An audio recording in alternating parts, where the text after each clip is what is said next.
Some people, I suspect, don't fret. Their level of frettedness is fairly low. For other people, a lot of that depends on how much control we have over a situation. I must admit I felt a little bit of fret before when the sound wasn't working. And as I thought about it, I thought we had mutts on Monday night and we had church council on Tuesday night on Zoom. So the computer remembers the Zoom setup that I had for mutts and for church council. Come to church and it needs me to tell it that you're in a different context and you need to do something different. And I forgot. That's what happens to us, isn't it? We get into a different context and we can forget how we actually adapt to that context because we prefer or we think the way things have been, that'll just work and that's fine. The fret that comes about is often because we don't have control, or we're not sure how to fix it, or it's something that's not fixable and is well beyond anyone's power to fix. Trust in the Lord and do good. Take delight in the Lord. Be still before the Lord and wait patiently for him. Refrain from anger and forsake wrath, and do not fret, it only leads to evil.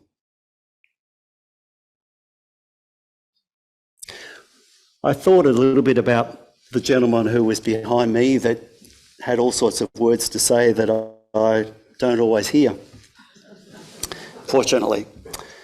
And I reflected as I drove away, firstly I didn't let myself get upset and try to defend what I did because we walked into somewhere afterwards and he was there and he was again telling me about how I didn't do what I should have done.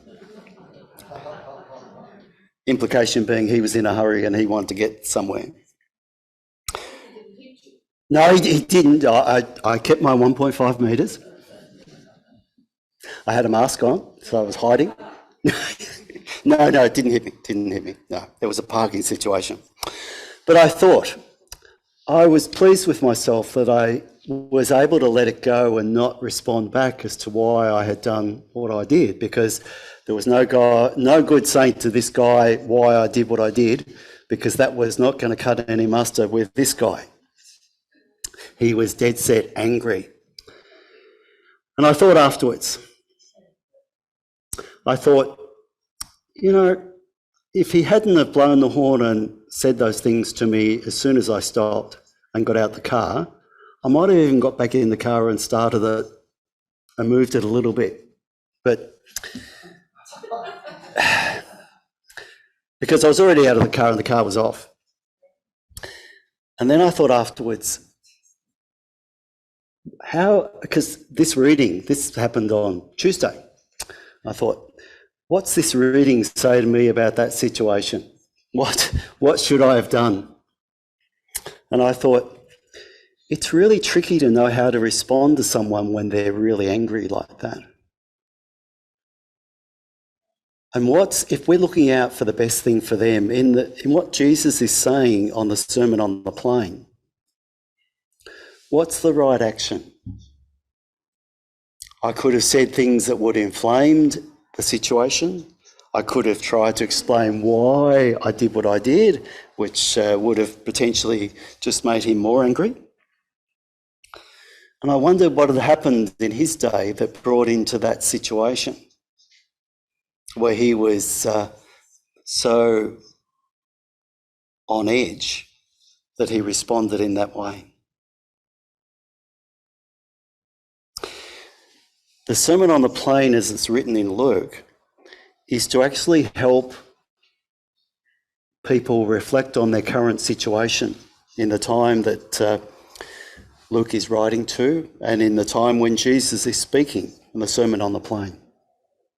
It's to help them to recognise in a changed context what's the response of the kingdom, what's the response that God would want us to have in this situation.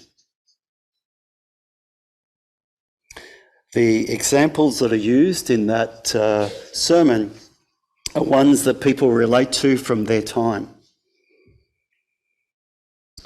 And I know that on the By the Well podcast on this passage, they were very keen to express that in our context, turning the other cheek doesn't mean you put up with violence in the home. Because our situation is different, and we need to understand in our context what the reading is saying to us. So what's the reading saying to us today, these readings? About when people are angry and struggling, when people are around us. What's it say to us? And what's our response to people in the community?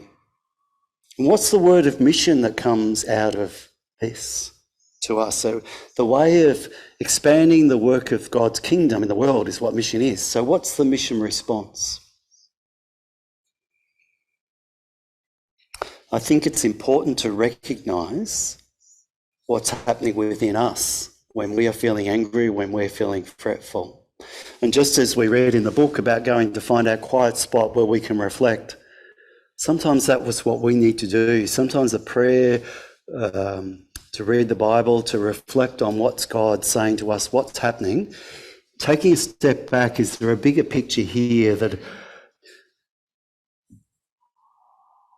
is coming to play in this situation? The other book I've been reading this week has been The Resilience Project by Hugh van Cuylenburg. And they have developed a program that's running in schools around the areas of gratitude, empathy, and mindfulness. So at a time when it's very hard to get into a school to do anything, this group have got people schools knocking on the door, wanting them to come and speak to their students right across the age range on gratitude, empathy, and mindfulness. And they've developed a program, and they've got a website where they have things to help people reflect on this. Now, one of the differences about this project and the way that Hugh does his work is he tells lots of stories. And you wonder whether that's why it's so engaging for the kids, because of the stories. So when he talks about gratitude, he tells of going to India, spending some time in an Indian village, and the poverty that was there, and yet the children were very happy. And reflecting for him, who's based in Melbourne, on his experience at home and how important gratitude is to the way that we live. So what he did was he picked up in their work some things to help people to express their gratitude. Say something kind to someone. Pretty straightforward, and he'll give an example of that. Remember someone's kindness to you. 3 things, express 3 things that went well for you today. When you have that time of catching up with someone, when you haven't seen them for a few hours or a little bit longer, is it 3 things that have been good that you talk about?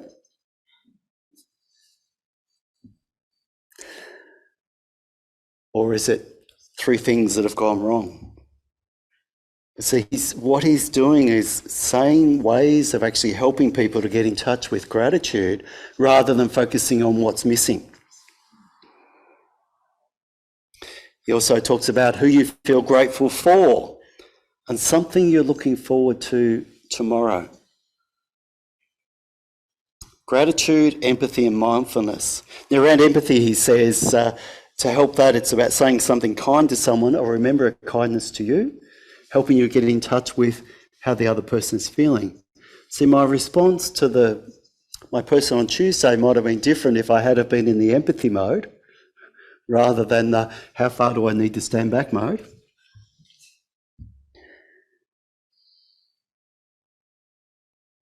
Allowing the time to reflect and to see where that person... Mindfulness. Now, mindfulness, we spoke a little bit about that with Ash Barty, didn't we? That was her coach for mindfulness. Hugh talks about mindfulness being the ability to be calm, to be present, to be fully present in a situation. He quoted that Australia is the most medicated country in the world. That's not good medication. But medicated to just help us to get by, I think is what he's meaning with that. We spend 49% of our time thinking about the future. I must admit, thinking about what's happening next with COVID and whether we can wear a mask or QR code or all those sort of things, or what's happening in Europe or in China or in Taiwan or anywhere else, a lot of those things come to mind. If you add it up, how much time do we think about the future? So what he says, we're thinking about what things will be like in the time ahead, 6 months, 12 months, whatever it is, or a shorter time frame. But we have little control over those things in the future. And thinking about what you cannot control increases anxiety. So the best way to keep calm is to think about what's happening as it's happening. What's happening right now. Bringing back to mind what you can hear. And he suggests that even listening for the birds or whatever sounds that you're hearing is a way of bringing you back to the present, being present in the moment, wherever you are, being there. Now, isn't that what Jesus is saying on the Sermon on the Plain? It's about being present with whatever the situation you're in, being mindful of all that's there available to us, so being present in the moment. And what is God saying to us? The God who says, do not fret. What is God saying to us? How will our love for the person that we see that is maybe harming us or doing some act of injustice or not forgiving, holding a grudge or being angry, how do we respond?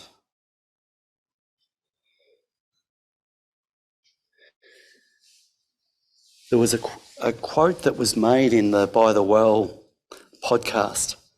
Love is not about feeling, it's action and right action. The love that Jesus is talking about in the Sermon on the Plain is a love that sees itself in action. It's not just that love feeling where we feel warm and feel particular things towards a person or something. It's actually shown in action and doing the right thing. Maybe we need some mindfulness and to practice that. But it's a mindfulness that's not just our own thinking, it's what God's saying to us. And to reflect on those words in the blessing and woes that we heard about last week, in Jesus talking about the golden rule of doing to others as you would have them do to you. And relating to people with that mindset of the kingdom of God, and recognising when we move out of that mindset, when we're at a different place where we need to think about our actions and respond. Today, and maybe in the coming weeks, these words might be ones we need to come back to be able to find that quiet place where we can reflect on the things that we're feeling and experiencing, where we can listen to what God's offering to us in the midst of our distress or our concerns or our worries or our fretting. Find that quiet centre where we might listen and hear God speak to us, God's inner prompting to us.